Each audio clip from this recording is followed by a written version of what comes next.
ஒண்ணும் இல்ல. ஏன் இப்ப இந்த ஸ்ரீதர் வேம்புவோட ட்வீட் பயங்கரமா போயிட்டு இருக்குன்னா, ஆம், இங்க ஒரு காரணம், பெரிய காரணம் இருக்கு. ஒரு 2 நாளைக்கு முன்னாடி ஆந்திரா இண்டஸ்ட்ரியல்ஸ் மினிஸ்டர் வந்து சொன்னாரு இல்லையா, இன்வெஸ்டர்ஸோட எங்களுக்கு எப்பவுமே டஃப் ஃபைட் கொடுக்கறது டிஎம்கே மட்டும்தான். அவரு ஏன் வந்து ஒரு பாஸ்ட் கவர்மெண்ட்டை பத்தி பெருமையா சொல்லணும்? இப்போ அவரோட இதுபடி பார்த்தா கரண்ட் கவர்மெண்டோட தான் ஒரு நல்ல ரிலேஷன்ஷிப் மெயின்டைன் பண்ணணும். ஸோ அவர் அதை பத்தி பேசியிருந்திருக்கவே கூடாது. பட் ஸ்டில் அவர் ஏன் அதை பத்தி பேசணும்? ஆனா அதை பேசியிருக்காரு. இந்த மாதிரி டிஎம்கே தான் வந்து பயங்கர டஃப் கொடுக்கும் எங்களுக்கு.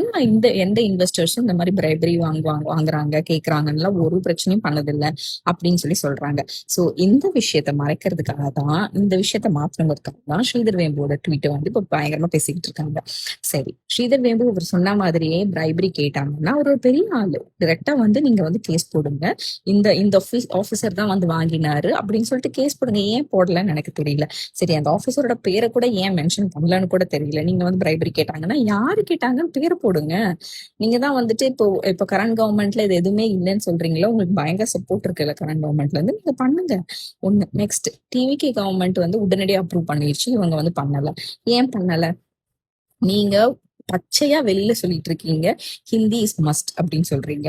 என்இபி பாலிசி தான் ஃபாலோ பண்றோம்னு சொல்றீங்க. ஊரு கிராமத்துல இருக்க குழந்தைங்க போய் ஹிந்தி திணிக்கணும் அப்படிங்கிற ஒரு கொள்கையோட சுத்திக்கிட்டு இருக்கீங்க நீங்க. இப்போ எப்படி உங்களுக்கு நாங்க என்இபி ஆப்போசிட்டா பேசிட்டு இருக்கவங்க நாங்க எப்படி உங்களை உள்ள விடுவோம்?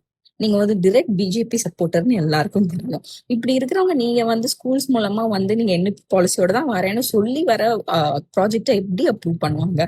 சரி, டிவிக்கே இப்ப அப்ரூவ் பண்ணிருச்சு. சோ இப்ப என்ன சொல்ல வரீங்க? நாங்க வந்து பிஜேபி பேக்ரவுண்ட் கிடையாது அப்படின்னு வாய் மட்டும் தான் சொல்றீங்க. இப்ப வரைக்கும் எதிர்த்து ஒரு பேச்சும் பேசல. உங்க லெட்டர் தான் எழுதிட்டு இருக்கீங்க.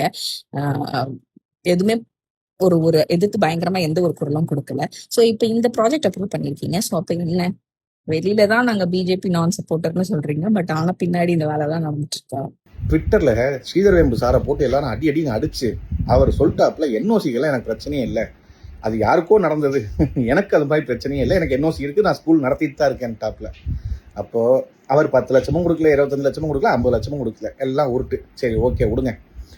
அவருக்கு என்ன பிரச்சனைன்னு சொல்லியிருக்காரு. இப்போ எனக்கு டிடிசிபி அப்ரூவலை 5 வருஷமா கொடுக்காம திமுக அராஜகம் பண்ணிடுச்சு அப்படின்னாரு. சரி சார், அப்படியா? உங்க டிடிசிபி அப்ரூவலோட டீல் எடுத்து பார்த்தா செப்டம்பர் 2025 தான் அவர் சப்மிஷனே பண்ணியிருக்காரு டாக்குமெண்ட். அதுவும் டிராயிங் சப்மிஷன் அப்பதான் பண்ணியிருக்காரு. உங்களுக்கே தெரியும் டிடிசிபி அப்ரூவல்ல, அதுவும் ஸ்கூல் கட்டடம்னா எத்தனை ரூல்ஸ் இருக்கோ அதெல்லாம் ஃபாலோ பண்ணி தானே கொடுப்பாங்க. ஒரு 4-5 மாசம் ப்ராசஸ் எடுக்குன்னு வச்சுக்கோமே. அப்படிங்கும்போது இவங்க ஆட்சியே மாறிடுச்சு. சரி, ஆட்சி மாறினதுக்கப்புறம் புது ஆட்சிக்கு வரவங்க அந்த ப்ராசஸ் எல்லாம் கரெக்டாக தானே போயிட்டு இருக்கும். அவங்க 2026 மே மாதம் 28ஆம் தேதி கொடுத்துருக்காங்க. டாக்குமெண்ட்ஸோட டீட்டெயில்ஸ்லாம் உங்களுக்கு கமெண்ட்ஸ்ல போடுறேன். அப்போ டிடிசிபி அப்ரூவலுக்கு ஒரு 25 லட்சம் கொடுத்தாரா? கிடையாது. அப்ப லஞ்சமே கொடுக்கல, லஞ்சமும் யாரும் கேட்கல. கேட்டதா அவரா எல்லாரும் கற்பனை பண்ணிக்கிட்டு லஞ்சம் கேட்டாங்க, என்னை வாழ விடாம பண்ணிட்டாங்க, எங்க ஸ்கூலை திறக்க விடாம பண்ணிட்டாங்கன்னு டயலாக் பேசிட்டு இருக்காங்க. ஏன் சார், நீங்க எல்லாம் படிச்சவர், நீங்க எல்லாம் எவ்வளவு பெரிய மனுஷன், எவ்வளவு பெரிய கோடீஸ்வரர், உங்ககிட்ட நீங்க தான் வந்து பிஜேபிக்கே வந்து தேர்தலுக்கு செலவுக்கே காசு கொடுத்துருக்கீங்க அப்படின்னு சொல்லிட்டு கோர்ட்ல கேஸ் போட்டிருக்காங்க போல. அவ்வளோ பெரிய ஒருத்தர்கிட்ட பிஜேபி காரங்கள்ட்ட போய் திமுக காரன் 25 லட்ச ரூபா கேட்டாங்களாம். அதை வந்து இவர் கொடுக்கலையா, நியாயமா நின்று போராடினாராம். அதாவது நண்பா ஓ நண்பா, எங்கள் காதுகள் பாவம் இல்லையா?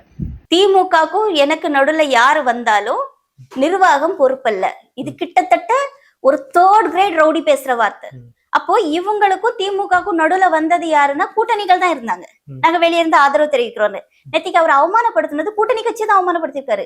ஐஎம்எல்ஆ இருக்கட்டும், விசிகே இருக்கட்டும். நான் காங்கிரஸை பத்தி பேச நான் தயாராவே இல்லை. ஏன்னா காங்கிரஸ வந்து ரொம்ப பெரிய மதிப்பான ஒரு பார்வையில பார்த்தது. நான்லாம் வந்து எனக்குலாம் காங்கிரஸ் எல்லாம் அவ்வளவு பிடிக்கும்.